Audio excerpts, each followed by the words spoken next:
This new Civic Hybrid is way better than a Toyota, and I'm going to explain in today's video. I've been long-term testing the new Civic Hybrid.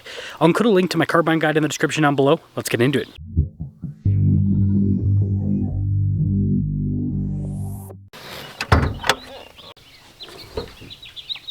Powering this is a 2-liter paired to a hybrid system. It puts out 200 horsepower and then 232 pound-feet of torque. And I've been able to average almost 50 miles per gallon between city and highway driving. I'm trying to hit 500,000 subscribers before the end of the year. I'd really appreciate it if you'd help out with that.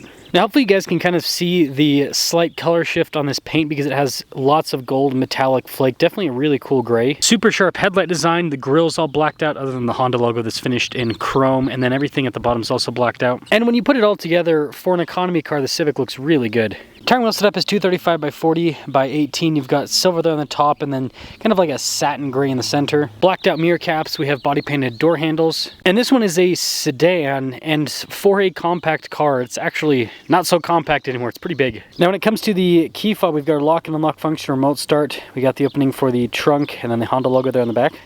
I'd say we've got solid storage space here in the trunk area, and there's also tabs to throw down the seats if you want a nice pass-through. And this is, of course, manual to close. No spoiler or anything there on the back. Got cool new taillights, Sport Touring badge. This is a loaded up one. Hybrid badge down below. And altogether, I think that the new Civic looks really good from a stylistic perspective. Again, for an economy car. Let's pop inside.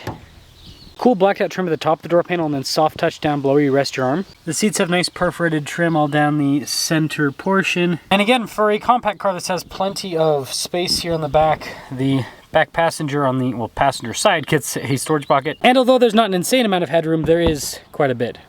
Keyless entry up front. Now they've added soft touch to the top of the door panel that the rear does not get. Blind spot monitoring with the mirrors. The front two windows are automatic, and then the mirrors have a power adjustment function. Again, nice trim here on the front seat, perforated all down the center. Power adjustments on the side. Start it up. Nice soft touch trim all around the steering wheel with some silver trim at the bottom. Practical controls like our adaptive cruise control with our lane centering. We've got paddle shifters down the back for the regen. Volume and voice command controls over on the left side, and then you've got traditional stocks there behind the steering wheel. Digital gauge cluster that's customizable in terms of what's in either dial. And then you guys can see what I've been averaging with my fuel economy. So like I said, almost 50 miles per gallon. And then you do have some different drive modes.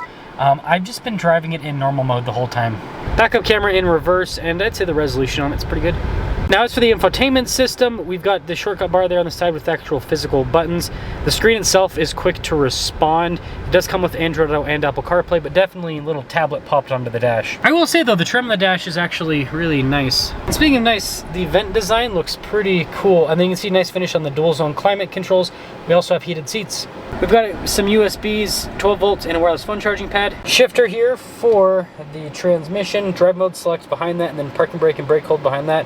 Some cup holders next to it. Nothing crazy to go over the center console. It's just a center console, but at least it does have some nice trim. And then this does have a regular sunroof. I think this is hilarious. I'm literally averaging exactly what it says I'm going to average. 49. So, window sticker for the Sport Touring, total MSRP $32,845. Let's see how this performs and talk about what it's like to live with. Civic Hybrid. So, driving dynamics on this, I think are really sharp. It actually handles pretty well. Again, you gotta remember this is an economy car. But when you go around corners and everything, it handles pretty well. The suspension comfort's pretty good too. It's relatively quiet as well, so insulation is another plus. So yeah, when you kind of put it all together, it is a comfortable, great daily drivable experience. Not the best way to put it, but we'll go with it. Now aside from that, you guys will see the acceleration in a moment.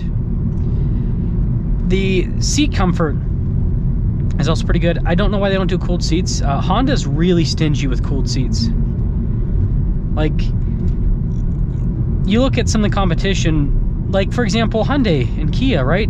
At this category, they'll have cooled seats. So I don't know why Honda's being so stingy about it, but it is something that I think they could add to the car that is not that hard to add. I mean, the seats are already perforated, for goodness sake, and it would add a lot of value to people.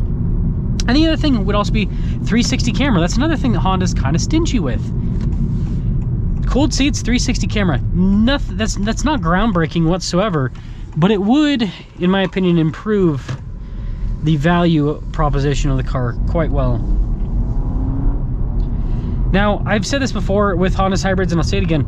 I love the transitions with this. It is incredibly smooth, much smoother than Toyota. This is something that I think that Toyota needs to change with their hybrids, is the transition, right? What this does is, at least what it feels like it's doing, is it fills in the torque gap that you naturally get when a car is transitioning. And I remember the first time I experienced that was in the Acura NSX, and I think they just took the technology and kind of threw it at these hybrids. It's really good. By the way, you can just press the paddle. I'm now doing regen. It popped into EV mode immediately, and I think that's part of the reason why it's easy to get good gas mileage in this, is doing the regen all the time, and then it pops into EV mode quite often. Like, look at the transition here. Like, it's just boom, it's quick, it's seamless, and you don't feel a torque gap that you feel in most cars as they are transitioning. So I think it's really cool. And if you guys are wondering why I'm using the word transition, it's because it's not a torque converter automatic, right? It doesn't have gears, can't shift. I don't know. I mean, I don't know if there's another term that would be better to use, but that's kind of what I've been using so far, because that's kind of what it does. But altogether, this is comfortable. It's very daily drivable. It gets great fuel economy. Like I said, there's a couple things they could add to it. Cooled seats, 360 camera, that would be great. And all-wheel drive. The Honda is there's things that I just am baffled that Honda doesn't do them. All-wheel drive is another one. Super simple. Just hook up excuse me. Just hook up one of the electric motors to the rear axle. That's what Toyota does. Boom, you can call it all-wheel drive.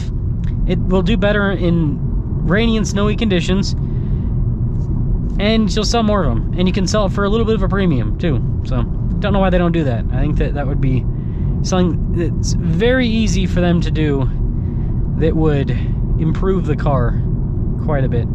So let me know your thoughts on the Civic Hybrid. But after living with this for a week, I think that if you don't need all-wheel drive, and if you're okay with not having some of the cool features that you might see with Hyundai and Kia, this thing's fantastic. It is, I mean, for under $40,000, for just barely above $30,000, I don't think there's a better, sorry, let me adjust a little bit. I don't think that there is a better daily driver car. Like, tell me another car that accelerates as quick as this does, gets as good a fuel economy, is comfortable, looks good. Like, it ticks, it's not perfect, like I said, but it ticks most of the boxes. So, it's my 2 cents.